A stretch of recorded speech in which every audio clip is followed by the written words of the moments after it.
Ding,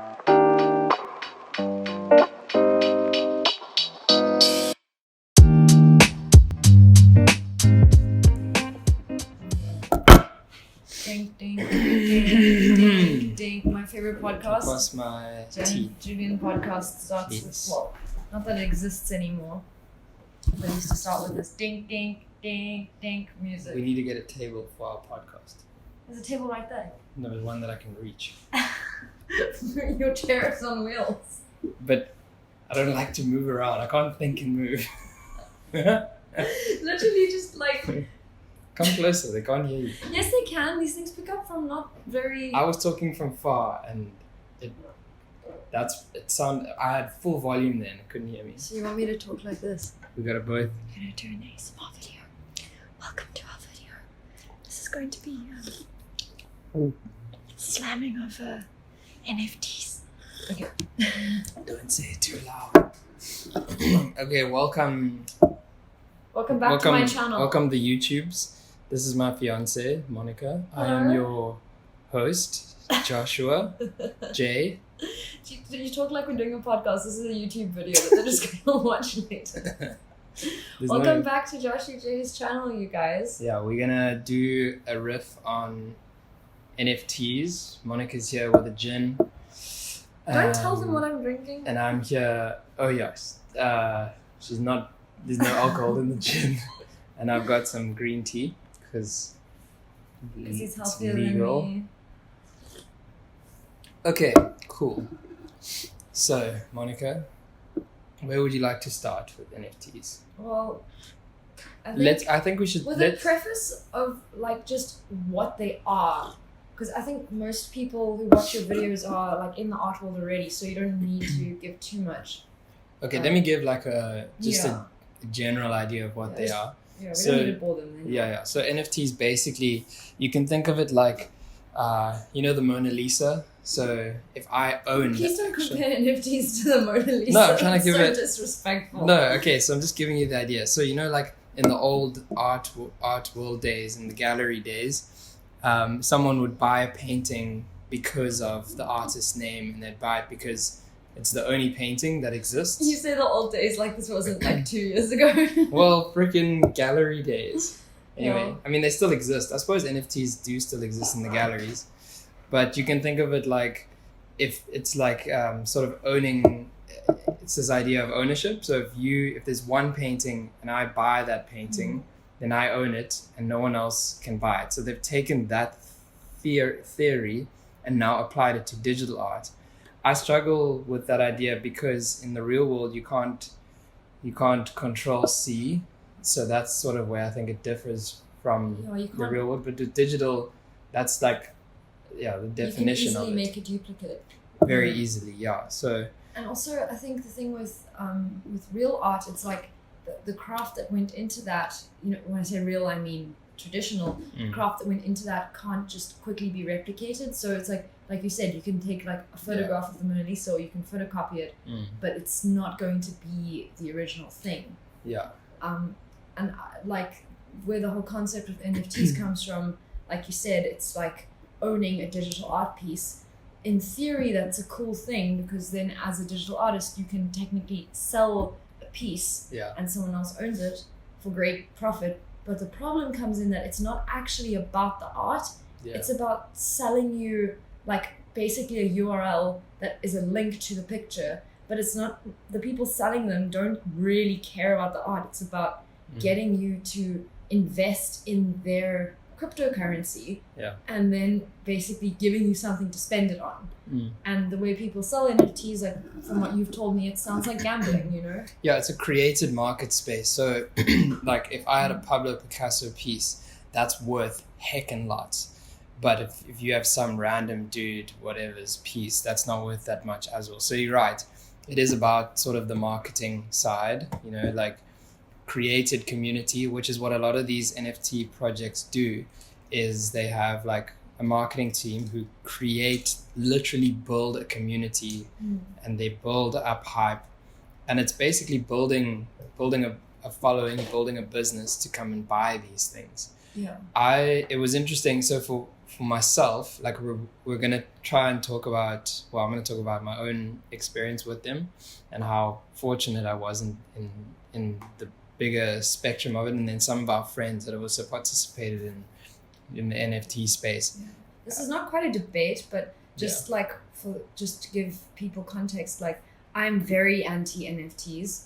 I don't quite know what your opinion is. You seem to waver from day to day. I'm not anti them. I understand why you are anti them, and I think I understand. I know why I'm doing it, and if I felt like I was being taken advantage of, I would definitely step out. I got a NFT offer that I started. I won't mention any names, but I started the project, and I immediately felt so out of my depth because of how much pressure and rush and Is this the first new one? tech. The first one, new tech, was on me, and I was like, no freaking ways am I doing this. So I pulled out of that. And then the second project that I did with people that I knew, and I knew that I could trust them because I actually knew them. I studied with the guys, and I have an actual relationship. So that made the gap a lot easier. And also my situation was particularly unique in the way that I got a lot of freedom to make the art how I wanted to make it. Yeah. Whereas we've both seen, like our friends being put under heavy pressure. And that's not just good. Our friends, like artists in general. It's like you said, heavy pressure, not just to produce art like quickly, because like obviously producing art is really hard sometimes for yourself. Like you speak to anyone, they've got art block, they don't like their work, but now being expected to like produce it very rapidly at large quantities, and then also like under some trying situations, like it's not your own art style, for example. Like a lot of people are asked to replicate different styles. For sure. My argument was also like, well, the gaming industry does that same thing as well. If you go work in-house, that crunch culture idea is, I think it's bad across the board. And it's not particular. It's not like specific to NFTs. Like it's not good in NFTs, but it's not good in game. It's not good to like push crunch like that as well. But that's a conversation that's been on for a while. Everyone knows crunch culture is there and it's bad, Yeah, I mean, but it still threads through into NFTs is what I mean. So that hasn't changed. Yeah. But I think what really is the problem with NFTs, and this is a point that I've made like to you before, is that they're kind of turning artists into fast food workers, Yes. Because it's commodifying art to the point that it's not even valuable anymore. People don't actually care about the art. It's about the hype of that NFT. At least the gamers care about the art. Exactly. Well, not even necessarily, but it's like if you are creating concept art for a video game, it is going on to make a real product. Whereas and then people love your designs or love the characters that are formed from your sketches or from your concept art. But my point is more not like that the audience appreciates the art. My point is that the art isn't the point, when it comes to NFTs. And it's turning artists into like, kind of like, it's like an art like sweatshop workers. It's like an art endeavor that doesn't care about the art necessarily. Okay. And it's kind of, you see how the working conditions, for example, in the gaming industry aren't great. Yeah. And the deadlines are crunchy and people aren't paid overtime. Yeah. But what I'm saying is that NFTs are making this a whole lot worse on a whole new level, because now freelance artists are not getting any job offers except for NFTs. Yeah. And there's this pressure from people like, oh, take the jobs, you need the money. It's the only jobs that are flying around at the moment. But that's the problem, is like, it's creating all of these, people say, oh, but it's creating work, but it's not to be vulgar, but it's shitty work. And like, they're not good jobs. And the reason I compare it to fast food workers is, like, no offense to anyone who does work in the fast food industry, but in my experience and in like the people I've spoken to who have worked there in the fast food industry, it's like there is no respect for the worker. There is no like concern for you or your well-being. It's literally, you are there to churn out burgers the way that they want you to make the burgers. There's no like personalization. They don't care about you. You are literally just there to flip patties and ring up the order and take the money. Like that. And like you said, we've seen that happen to our friends. They've gotten NFT jobs, and then the one guy, he got sick and couldn't work for a week and lost the job. Yeah, they kicked him out. Yeah, and I've heard, I mean, the other job that I passed off to one of my friends, he has been like treated really badly in the space as well. Yeah. Just, like taken full advantage of the hours. I also think the rates as well. Like if you're the artist making the thing, you should be, you're the face of the whole project. You should be compensated for like properly. Yeah. I do understand though, like from a business point of view, that it is a business and there are different, roles that are being played. Yeah, but businesses should be run ethically, They should. And we're trying to make this better. The interesting part about like NFTs, because it's no better than the gallery space, like I was saying, because those galleries take like 40% in some cases of sales.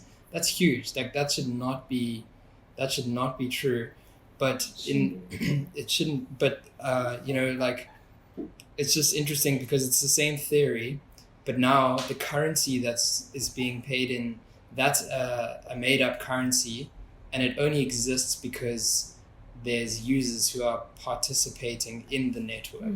That's the reason why it's still there. If everyone pulls out, the whole thing crashes. Yeah. So that's why so it's like a created currency, a created value, and people buy into the idea of a currency and the idea of value. Do you think that the whole NFT space and the crypto space will crash? Do you think people are going to like wake up and realize this is actually all like stupid and not real and just pull out? I think the dynamics will shift. I don't think it's going anywhere, just because the reason why I don't think it's going anywhere is because when I did a bunch of research on like the development of the internet, like that, like web and the internet, it went from Web 1, which was like Google owned everything, and then in a nutshell, and then Web 2, basically these big platforms like YouTube and Instagram and Twitter and Facebook, they owned like the data of everyone's data, and they were all passing it between each other. Now now Facebook owns WhatsApp. Web 3. Is that true, or is that just like a... No, well, I mean, I did research and actually watched a video of a guy that works in the space. It's not like... Okay, so this isn't just like a conspiracy theory. No, it's not a conspiracy theory. It's people that work in the space and work with... I know, but that they work with companies, that they actually work with these companies. And now Web 3 is the age where you own your own data. So I own my own data, basically. And I think that's why I think it's not going anywhere.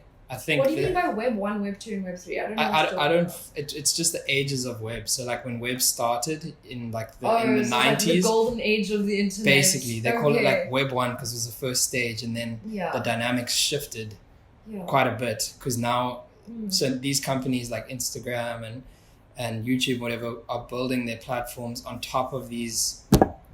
They're called protocols. So the protocols are like HTTP and SMTP. So HTTP is the web, like a website thing. SMTP is for emailing and whatever. And now YouTube and all these platforms are building it on top of that. So I don't know, it's just the different ages basically. Okay, that was so sorry to answer your question. I don't actually think it's going to go anywhere. I think and I hope the dynamics will shift. And the thing is, the problem with the space is it's covered up with all these abbreviations and jargon. And I don't actually think that's the problem. Well, I think it is because I think the space itself is the problem. Being like, oh, it's got all this jargon that makes it inaccessible and makes it sound more complicated than it is. That is not the problem. The problem is that the space exists, and the way that the space exists is the problem. The way that it's, the way that the people who create these NFTs treat the artists that they're getting to draw for them or paint for them, it's indicative of just how pointless the art actually is. Because those crypto bros or whatever the guys call themselves who start all these NFT projects, all these like shifty wealth creators and business owners and entrepreneurs, whatever. they know that what they are selling isn't actually art. They know that it's just, a bid in a cryptocurrency. They know that it's just a link that they're essentially selling, but they consider paying the artist as like a necessary evil because they need something to slap on the link that they're selling you. So that's why I think it's not going to go away, because you can slap anything on that link. But my point is that the problem here is that they're treating the artist so badly because they see the artist as this thing that they have to pay for that they don't actually even want. It's like if they could, they would willingly just like make people bid for and buy these links that they're essentially selling with nothing on it. But because people want to feel like they're paying for something or for a product and like give something perceived value, that is why they chose art, because putting a link on a JPEG is the easiest and most like basic thing on the internet. That's what the internet is. It's just information and pictures. Yeah, and you don't think that the demand for higher quality art will increase the longer the space stays around? I don't think so. I don't think that the people in the space really care. Like if you look at all of these NFT projects, but their buyers do. That's what I mean. But look, what I'm trying to say is look at the projects that have sold out, like CryptoPunks and... Because they're the first ones in the space. But my point is that has set the precedent. You can say, no, people are going to start demanding more art. No, they won't. Because the people making it see that they can get by with really shitty, easy to generate art, and they're not going to invest in an artist who's going to do better art. Like if you look at your art, for example, in one of the NFT lines you've done, I don't know if you want to talk about it. Yeah, it's called Gods of the Galaxy. We sold out. Just to preface here, the guys that I worked with treated me incredibly well, which is actually why I thought it relevant to make this, because I got a lot of freedom and they let me do my thing, and I believe they treated me really well. And I thought that was a very unique angle because my friends that have worked in the space didn't get that. So that's why, yes, yeah. But my point being that, like, yes, they wanted to have cool art and they were, like, psyched about the art you were doing for them. But the point is that you were still rushed to the point that you didn't get to give it the level of polish and the level of finish that you normally do on your art. And you didn't get to finish it to the level of quality that you would have wanted to, in my opinion. It felt to me like you were very rushed. And you were, like, I barely saw you for those few months that you were working. Yeah. And, I understand that you have this vision of, like, a world where NFTs are actually just people paying for good art. But then some things need to fall away. This auto-generated thing of, like, it's just random combinations of art pieces, kind of like buying a dress-up doll, because that is turning it into, like I said, a fast food product. And it actually, like, decreases its value. Yeah, so you think, those single art pieces that are sold on like OpenSea and Rarible are more value because they're not interchangeable collections. There's one single thing. That I think is definitely more valuable rather than, I guess, like, people want to buy an instant, fast, easy product. It's like buying like a packet of 2-minute noodles versus going and paying for a good meal at a good restaurant, Fair enough, yeah. But the thing is, I see your vision, like you want a world where digital artists are paid for their art. Yeah. But the thing is, there's the saying, like, you can't tear down the master's house with the master's tools. And that's that's kind of a phrase that comes from, like, slaves wanting to revolt against, the slave owners that like, or their masters. And it's like, you can't destroy a system with the tools of that system. So being like, oh no, I want to make a better, gooder NFT space, excuse my English, but like a good NFT space where, people aren't taking advantage of artists and the art is actually the point, and there is a good quality, high level of art, not just these like stupid monkeys with cigars being churned out and like silly hats and whatever. You want to like take the NFT space and make it what you think would be better by creating NFT lines with good art. Now, that's a noble pursuit, but I don't think that you can build a good system based on this broken foundation, I think it's kind of one of those things that it'll have to be, if we have a world where people are paying, big money to own the rights to a digital art piece, it's going to have to be its own thing entirely. It cannot be connected to NFTs. If people want to be paid in crypto, fine. But the thing is, they don't want to. Digital artists, people seem to think that they exist only on the internet. They are real people who need to eat. You and I are real people who need to eat. We just also happen to create digital art. That is our like means of making money. Now, we're lucky we teach. So we don't have to take all of these NFT jobs with the low pay and the horrible work environment and the time crunch and having to make bad art because they want it to look like CryptoPunks or what are the monkeys called? Bored Ape Yacht Club. Bored Ape Yacht Club. What does that even mean? I don't actually know what that means. Anyway, we're lucky Bored we don't... apes. I think they're literally BORED. Like bored I thought ape. so. But we're lucky we don't have to kind of do that to eat or to survive. Yeah. But the thing is, there are a lot of people who do because those are the only jobs being made available to them now. Yeah. And I do think it would be lovely if we lived in a world where digital artists were seen as real people and like their art was seen as something with value. Like, hey, I'm going to pay you with actual rands to own the rights to your digital art piece. Kind of almost like how people pay you for a commission, a digital commission, but it's something you've already paid, like, hey, I want to own that. Yeah, and I think that's where actual cryptocurrency actually, I think, is a good thing because, I mean, the jobs that I take now, they pay me in crypto immediately and I can immediately send it and change it into rands immediately. But why not just be paid in rands for your digital art straight away? Because what if you have a client that lives in Europe and they own dollars or they own euros? Okay. So so if we had to do it via fiat, it means like traditional banking system. That means not via my car. Not via could be Fiat. Via Fiat 500. You have to go and I have to go drive to Europe and get the money. So they just pay you immediately and you can withdraw it like straight away. No third parties. No, like PayPal takes like a high percentage. I don't know exactly what it is. It's like like 10. It's like sometimes in some cases 20 or 10%.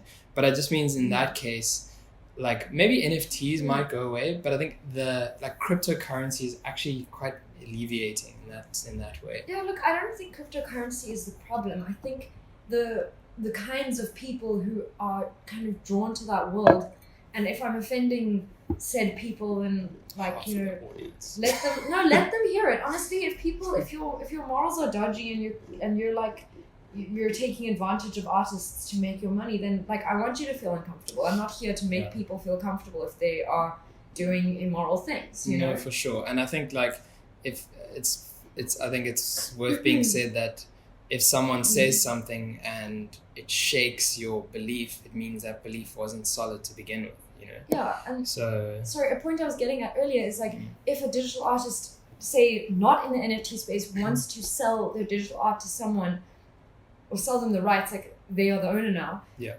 And they want to be paid in crypto, then that's on them. Like that's up to them. That's their prerogative. But if they want to be paid in cash, be it in dollars or in euros, maybe the client is in the same country as them, and then they get paid straight into the currency that that would be amazing. That would be completely ideal. But that's what I'm saying. Why can't that become a thing? Why do digital artists have to start taking these fast food art jobs? You know, and I know that's all that's available, but the problem is if we keep buying into it, like if digital artists just boycotted this and we're just like, no, actually, like I understand that's like a very privileged thing of me to say because I am in a situation where I don't have to take those jobs because I have a job. Yeah. You know, but it's still like it's such an immoral space that really doesn't value the artist as a human being. Yeah. I don't think that it should be seen as a necessary evil because we were fine without it before. Like, you know, the starving artist is a stereotype that's been around forever, and NFTs aren't going to make that go away. Well, it's they just sort of are in some dark way. They kind of are. I mean, some of our students have been taking them. They wouldn't be able to be here. They would have had to go back. Have you seen how stressed that one student of yours, I won't say her name, but I have, yes. She is not the same person anymore. Yeah. Like, it has completely stripped her, like, She actually asked for that job. I know that I got she the did other day. because she. No, the one that I got yesterday. Oh, she's doing another one. Yeah. See, now this is so dark. But do you surely, like, you need to know your worth to be like, listen here, mate, talking to your employers and being like, look, you can rush me all you want, but I'm not gonna let you do that. I am worth this much time, like I am worth this much money. I need this percentage. Yeah. And I need, this is my hourly rate, and this is what you can expect. And don't expect me to be a robot because I'm not a robot. Surely, like, but you then know. the thing is, if you speak up, then they're just going to be like, well, screw you, and go Well, then, hire but the then next hungry But artist. then that's good. Then they must go hire someone else. Like, if the thing is, the guys that I worked with, they said, we want your art. That's what they said to me. You are the exception, Josh. Not everyone is getting that treatment. I know, but that's why my vision of it is so idealized. I realize it's not actually realistic. Like, but I'm just saying, in an ideal world, if that were the case, like, you know how, you know, in ye olden times, artists had a patronage, and they basically and they paid them to make art. Yeah, basically. That's how it felt. It felt like I was there in my little throne making art, and I was getting paid for it. And but I was you weren't. You were alone in your room for hours every day, churning out piece after piece. Those patrons back in the day, those artists were doing one piece a year, one piece over 3 years. But imagine how bored I would get doing one piece a year. But this isn't about you. This is about the principle of it. Yeah. And it's like they were being paid to make whatever they wanted. You weren't. You were being paid to paint what they wanted in your style. And I know for you, the most important thing is you get to paint in your own style. But my point is that it's not the same situation because you were on a tight schedule. You didn't have time for anyone or anything else except maybe like going climbing. I didn't see you for ages. Yeah. And like that was your whole world. Yeah. And yes, I know that's something that you enjoy, but it wasn't healthy in my opinion. No, for sure. I mean, it wasn't balanced based on the amount of hours that I put in there. But that's kind of a problem with the working world as a whole. And I don't think it's fair to, you know, what you said now about like, oh, then, you know, people must just turn down the jobs and then the NFT guys can go look for the next victim. I don't think it's that's almost like victim blaming. To be like, oh no, you must just say no. It's like the space is the problem, not the artists taking the jobs. It is the space that is the problem. But unfortunately, the artists all coming together and like almost unionizing. So those are our options. We either boycott NFTs or we create like a union, like, you know how they have workers unions in the real world for like miners and I'm not even sure, like just workforces have unions, and like and the union represents the workers. So if they are being exploited by their employers, the unions will stipulate rights and demands for the people, and usually they will organize strikes and stuff. So if for example, mine workers are not happy with their pay or they're working dangerously or something, they will go on a strike and the union will represent them to ensure that their demands are met. Yeah. So what I'm saying is either artists need to unionize or we need a revolution, and we need to like kind of take back digital art and be like, no, we are not just here to draw stupid pictures for you to slap on your URL. Our art is actually worth something, because they will never treat artists with the respect that they deserve as human beings, because they don't actually want the art. They just know like, oh, I have to go through the step so that someone will buy my stupid links so that I can make money. You know, it's like they don't actually want the art or care about it. It's just a necessary evil to slap over, you know, to slap over this fake product that they're trying to sell so they can make fake money. Yeah, there's no regulations in the space. Exactly. So it's like a free-for-all. And people say that that's the best part of the internet, but I think it's also the worst part of the internet. Best and worst, definitely. The thing is, I think the owners of like the regulations can exploit it.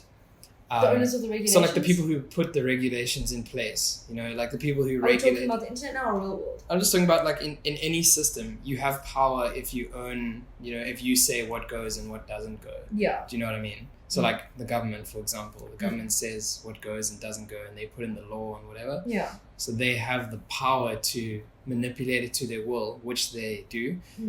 But the unique part about the crypto space is there's no one that regulates anything. But see, that is the problem. That's like people treat that like a feature. I suppose I think, I don't know. Because the thing is now that you've got a bunch of artists who, yes, are working, but at what cost? And like, if I think about, okay, so I wish we could say names because we're saying our friend this, our friend that, our student this, our student that. But it's better to probably not names. Not the friend who basically lost the job because he got sick, beyond his control, but another who willingly left because he was sitting there for 6 hours a day, literally with a guy, screen sharing with a guy telling him, do this, do that, do this, do that. Yeah. And he quit because the working conditions were horrible and it was stressful. And he said like it wasn't even like, he's a brilliant artist. I honestly think he has such a strong style and he's so, so good. He like really just needs a break or just needs to find the right job. But he wasn't even drawing. He was doing photo manipulation. Oh, really? And this is for a big car company, like really big car company that is releasing, this guy basically wants to pitch this NFT line that he's made and get sponsored by this car company. Yeah. And he was just sitting there like manipulating these photos with this German or whatever, some European guy sitting there watching him for 6 hours a day, telling him exactly what to do. Like there was no room for creative expression. There was no room for creative freedom. Why didn't he just get someone who works with Photoshop to do it with him? Why did he go online to find a digital artist? Because he doesn't care about what the person, what they do or what their art is. Like in every interview I've had for an NFT job, I've never taken them, but the like every email I've gotten, every like the one interview I did have, all the interviews you have had, there's always the sense of like, okay, when can you start? And how quick can you do it? And how quick can you do it? And even if they do actually want you to paint, like they'll gas you up so hard about your art and like give you so many compliments, and it feels so inauthentic. And like obviously, like as artists we all have inferiority complexes and we're like, is my art even that good? But when someone gives you a compliment, it can either feel really nice or it can feel really fake. And in that case it felt fake for me personally. It was these guys like busy like showering me with praise about the test work that I'd done for them, and like, oh, I went through your profile and I love your stuff and da-da-da. And my stuff's okay, but it's really not that good. But my point is that they were like just saying whatever they could to get me on board because I'm not exactly who they want, but I'm a means to an ends. And the ends are that they have color on their line work to slap on a link and sell to people. I am not, they don't care about me. They just want me to just do a service and get out of there. So it seems that the digital art NFT world just needs more employers that actually care. Either that or you just leave the whole system. Well, the thing is, not even that. What digital artists need is to be employed by people who actually want art, not just like a monkey. It's also quite interesting that the pure art spaces, I'm talking like ArtStation and I think DeviantArt, they were like, we're not getting involved. Yeah, good. Because ArtStation is like, there's good art on there. It's not like for artists memes by artists. Yes. Yeah. So, it's just interesting that those companies were like, nope, we don't want to. Well, yeah. We don't want to get involved. Because the thing is, what it is NFTs are essentially like they're the people who are hiring artists to draw and paint for their NFT lines are essentially parasites, and what they're doing is draining these artists of any creativity that they have so that they have a product to show. But that's like going to someone who has been carefully learning how to cook for years, and like gone to chef school. It's like the artists go to art school. If a chef goes to chef school and has like trained and honed their craft, and then you hire them to flip patties, that is like so like mind-numbing and heartbreaking and soul-crushing and insulting. If it doesn't actually matter what you are selling, then why not just have some auto-generated bullshit, excuse me, that you just sell to people. Like, why are we making this about art? Because it is not. It's about crypto. Fair enough. It's not about art at all. And I hate that that's what it's become. And I hated that at the beginning, like, my approach to it was, I don't trust this. I think this is like a scam. This is basically a, like, what did I call it? This is basically a pyramid scheme. Yeah. And it is. I mean, and it it has is. proven that to be that time and time again. And, you know, I know that me and several other, like, close friends who are also artists have all, like, just decided and agreed that this is just not a space we want to be involved in. And it's dodgy, and it gives me the vibes are whack, you know. It's not like, and I know that you can't write off an entire industry because the vibes don't gel with you. But the thing is that you get the sense that it's not about the art, and anyone with, like, any kind of discerning spirit can tell that this is, like, not a wholesome space to be working in. It is, and there is zero regard for art at all. It's not. It never was, never has been, never will be about the art. And it's kind of funny that the first big NFT line, I don't know if it was CryptoPunks or, like, the Bored Apes Club, but it's like, you know, like, just turning artists into monkeys sitting there making the same stupid art over and over again. So just, like, the sweet dramatic irony there. You good? That was a lot to digest. Sorry. No, that was good. That's good. No, it's like, I have some very strong opinions about this stuff, and at the beginning people kind of shut me down and, like, disregarded me because of my opinions. Like, that interview I had with, it was me and two other guys. One of them was European, the other was, you know, local South African. And the South African guy was also an artist who had, apparently this was his, like, creative baby and, like, his passion project or whatever. It was like a graphic novel that he wanted to make, and he was so excited about it or whatever. And, like, and the other guy was, like, his funder, like, his investor, sorry, who was, like, funding the whole thing, and he was the business brain behind all of it. And together they were making this NFT line. But the thing is, when I got the email, you know, asking if I wanted the job, I wasn't informed that it was an NFT, like an NFT project. And I ended up in the video call with them, and they were like, okay, so this was after I'd done the test paintings and everything, and, like, stayed up all night working, and I was like really excited. I was like, cool, I get to work on a graphic novel. And I even said to you, I was like, finally a job opportunity that isn't an NFT line. And then they're like, so we're creating this webcomic for a NFT line, or an NFT series or whatever. And I was just like, they could see, and I felt my face drop. And, like, I was just immediately, I was like, guys, I'm sorry, like, I do not want to work on this. And they were so condescending and so, like, dismissive of my opinions, and saying, oh, if you only understood the space, then you would get it, and you would, like, see that this is actually a really important project. And then my response was, I do understand the space, and that is exactly why I hate it. And I think the scary part is that either these guys don't understand what they're doing, or they completely understand and they don't care how immoral it is. And I don't know which one is worse. To be ignorant or immoral. Yeah, exactly. It's like ignorant of your immorality or fully aware of it. Like, actually, no, I do know which one is worse. But, like, you know, just like freaking educate yourself if you're ignorant. And if you are just immoral, then stay the heck away from me. I don't want your jobs. You know?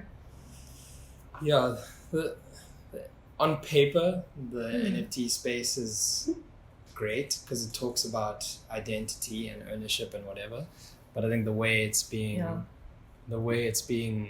played out is like how to get rich quick scheme. You know, that's what a lot of them seem to be. Well, the thing is that they talk about it being about identity and stuff, but actually it's like that is kind of just a way to get people into it, because everyone's like, I want to own my own wealth. I want to be the master of my fate. I want to, like, be in control of my identity.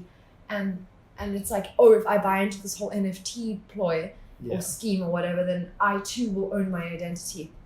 Like there's this video by I can't remember his name, this YouTuber. Remember we watched it? It was like a documentary on NFTs. Yeah, it was hectic. I wish I could remember his name because he's a really, really good YouTuber. Yeah, I don't actually know. The we video watched called Line Goes Up. Let me look it up quickly. We watched half of it, then had to take a break because it was so much.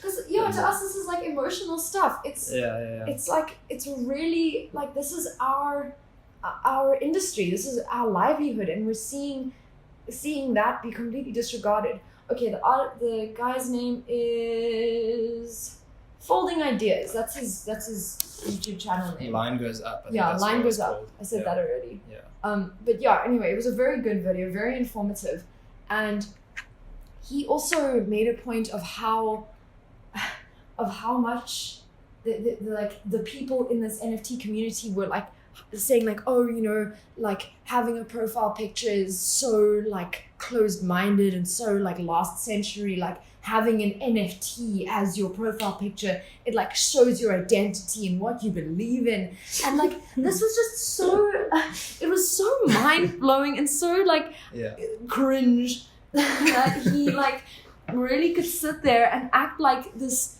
like basically computer generated pixel man who bore a vague resemblance to him was somehow making him better than people who have like a photograph of themselves or their puppy in their profile picture. Like, something real life. Yeah, like this grandstanding, like, self-aggrandizing, like, it's like, I don't know, like, if I would call it virtue signaling, but like almost signaling that he's better than other people because he's got an NFT as a profile picture. Like, it doesn't actually say anything about you. It's got nothing to do with freeing yourself up or giving yourself an identity. That is just the bullshit that people with a stake in this will feed you because they want you to buy into their nonsense and want you to make their coin or their cryptocurrency worth more. Or buy into the next NFT line, you know, because if they sell out, like you said about, you know, about Gods of the Galaxy, line goes up, you know, they become more valuable because if an NFT line drops and like 3 get bought and you've got like 100 little NFTs sitting there with nowhere to go, like it's like, oh, no one really wanted that. But why did no one want that? Because they didn't hype it up enough. Not because the art was worse than your art. It's because they didn't have a good hype team and they didn't have a bunch of guys sitting on laptops spamming the Discord so that no one else could say anything negative. You know, like that is such bullshit. Like you did nothing. Like I'm not talking about you, but the people who did that. Like you didn't achieve something. You like sold people something that they wanted to hear. They wanted to feel like they were part of something, like they were investing in something important, and they really weren't. And you know what they did? They paid you and took advantage of you and your art to do that. Yeah. You know?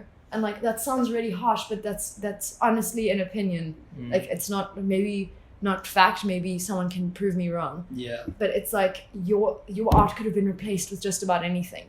You know, like fair enough. Or actually, you know, maybe I'm being too harsh because there was that other guy that they interviewed before you who they didn't take on because the art didn't look good enough. So maybe they had like a shred of moral integrity. Maybe, I think because the guy that I worked with, he studied art, like digital art with me, like in the digital space. So he had some understanding, you know. But I think that was like, in all honesty, between him and me, it felt like he was my art director basically. I did the actual stuff, and we spoke a lot about like, you know, making the art look good. That was my priority. That was like, I was like, is this gonna look good? You know, is this gonna improve me as an artist as well, and is it gonna make me, you know, money? Which it made me like 3 times more than I would usually make. But so I suppose you gotta know what you're getting yourself into. My biggest mistake was that I didn't actually know anything. I just like went in and figured it out as I was going along. So, you know, do your research before getting involved in anything.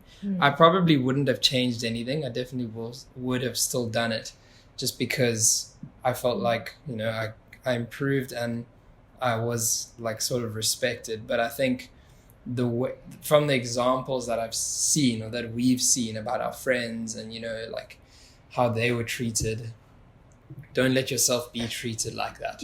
You know, it's like really you got to know your worth. Don't let anyone take advantage of you. I think the more you do that, the more you'll find yourself getting jobs like that. So, you know, if you put it out there that you're willing to do NFTs, what you're going to get. Like, I'm willing to sell my soul. Anyone, just give me money. That's what the whole thing is about. It's about, you know, money. And I suppose if that's your goal, if money, see, the thing is with the wealth creator people, their goal is money. So they are actually getting their goal. But, you know, it's at a big cost. It's a cost of a lot of people. But I think, you know, if your goal is to feel fulfilled, and if your goal is to be like, you know, I want to feel like I want to be proud of what I've done, and I want to be, you need to be able to sleep at night, you know? And I just know for me, if I knew I was, you know, like taking advantage of someone, I wouldn't be able to sleep at night, you know? The thing is, I don't think that they think they're taking advantage of people. They don't see the value. Well, it's getting everyone rich. That's the it's part. not getting the artists rich. Well, I mean, they're getting some money, but I mean, the people that are buying the projects, you know, in the wealth creators' eye, it's like they're investing in something, and then it's going to be worth more. So in their eyes, it's like they get rich, we get rich, everyone gets rich. But Josh, the thing is, in these get rich quick schemes, the only person getting rich quick is the guy selling you the secret to get rich quick. That is the get rich quick scheme. There's no get rich quick scheme. Except they telling don't exist. people and selling people the idea that there is. The only person getting rich is the idiot telling you that he's going to get you rich. Which kind of, I guess, if you buy into that, makes you the idiot. But my point is that, it's just, sorry, I get way too emotional about this, but... No, it's fine. It's good. Yeah. And it's really, it's good for the audience that we have differing viewpoints. You know, some overlap, but some are slightly different. And I think it's good because, you don't want people to willy-nilly believe everything that anyone says, you know, like listen to everything. Everything we're saying is just an opinion. Like there's no... like telling anyone how to live their life. Yeah, it's just good. It's just good to hear this, you know, it's like nice to hear. And I think there should be more conversation around this, you know, like the more people know what's going on, you know, like we don't want any slave laborers. So the more you know, the more, you know. The more you know, the more you know. Yeah. I also just like, it's also important to bear in mind that what happened with your job is the exception to the rule. And like you were very lucky that you were working with people you know who actually gave a shit about your well-being and about your art style and like who specifically wanted you and were like, oh dude, that's so sick when you like posted what you were working on. You know, but like that is not the reality of it. That is like an idealized daydream version of what is actually happening out there right now. It is. And I don't think you are a very good spokesperson for like whether or not artists should take jobs. I think the people who are those friends of ours who lost their NFT job because he got sick, who quit because he was being forced to work under terrible conditions, and the other who I assume also quit because the working conditions weren't good and he was unhappy. You know, like there's the one case, a student who like she just gave up everything. Like she just like she doesn't.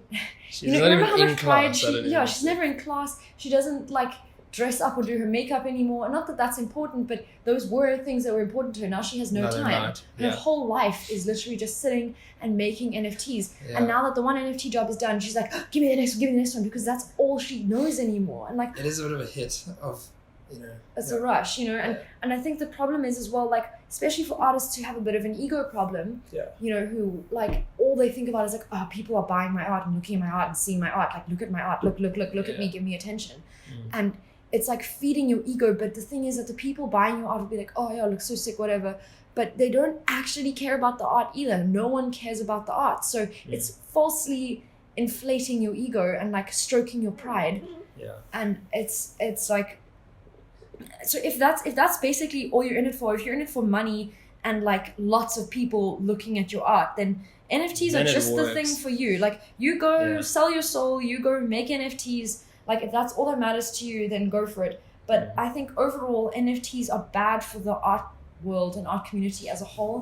And the I think integrity of it. Yeah. it's not, there's no integrity and there's like no life and no soul in it anymore. And what is art like then? Like why not just use that like AI generated stuff? Why are we actually crafting it? Yes, why is there any craft being put into it when it does not matter what the JPEG connected to that link looks like? It does not matter. That's why they look so shit. Because it's like, as long as we have hype and people think they're buying something important, they will buy it. It's like the whole tulip thing in Holland. I've said this to you so many times. I've told so many people this story every time NFTs come up. But there was this thing that happened in Holland, like in the 1900s at some point, I believe. I can't remember exactly. Yeah. And people started buying and selling tulip bulbs. And the thing is, because so many people were buying and selling them, for some reason the price started to go up because there was a higher demand. So then people thought, oh, you know, the price for tulip bulbs is going up every day. If I spend all my money on tulip bulbs, then I can double it by selling them all tomorrow. And because so many people were like jumping on this bandwagon, the price of tulip bulbs was like, people were spending their entire retirement fund or their children's education fund to buy a tulip bulb, thinking that they would sell it the next day and come back with double their money and like, you know, be sorted for life.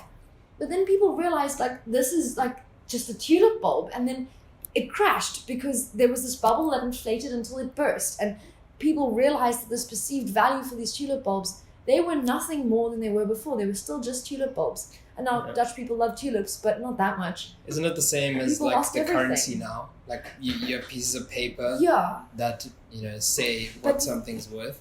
But the thing is that there are so many systems in place that are backing that up at this point. Like, I agree with you.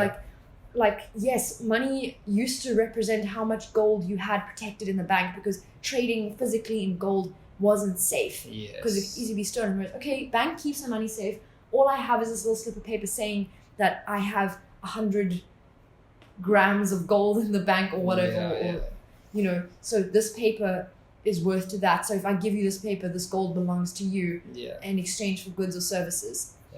And slowly over time, like there's no gold standard to money anymore. Like it's money is worth, the worth of money. I don't even want to get into like where the worth of money comes from.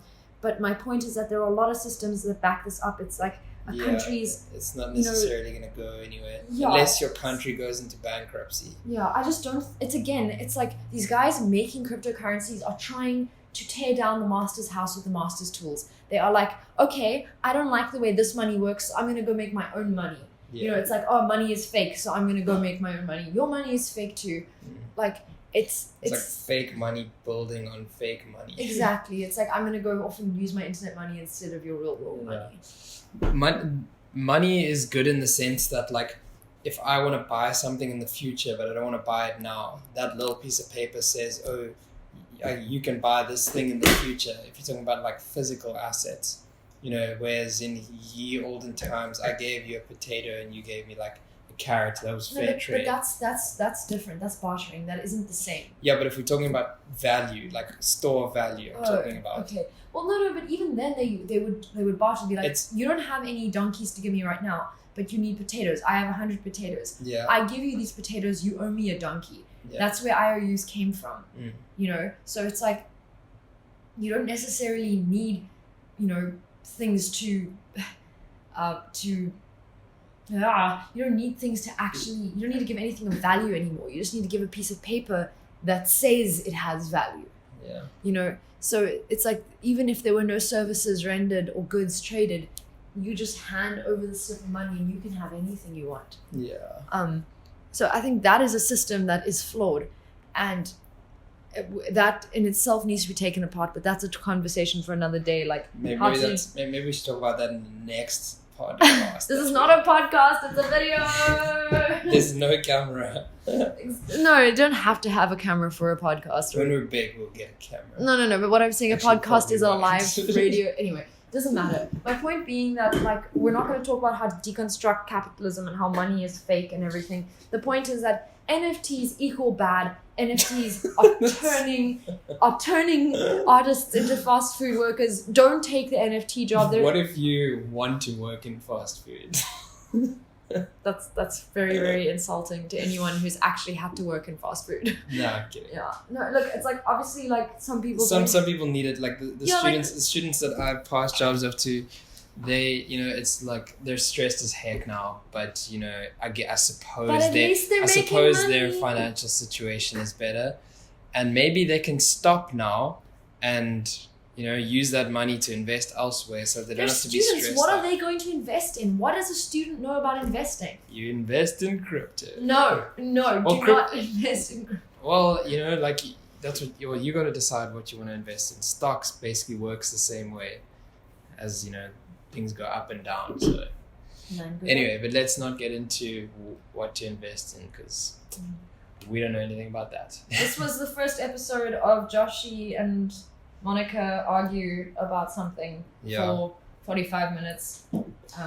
I hope that there was something of value in there. I hope that we didn't rattle on too much. No, I think that was really good. Honestly, I think that was like, I felt like that was good stuff to take away. I hope you guys can make up your own opinion about this, you know, and decide what you're worth and where you're worth, and, you know, don't get taken for a ride. Like, no matter what you do, if you work in game, NFT, whatever you do, like, you know, I always tell my students that if, you know, like, if you get good at your craft and you hone something that you're good at, and there's no quick scheme for that. You just got to do it a lot and really care about it. Because if you're curious about something and you're interested in it, then, you know, you're gonna get good, and people are gonna be like, hey, you're good at this thing, I want to give you money for it. But just, you know the space you're getting into, and whatever your craft is or whatever you want to practice, be genuine about it. Like,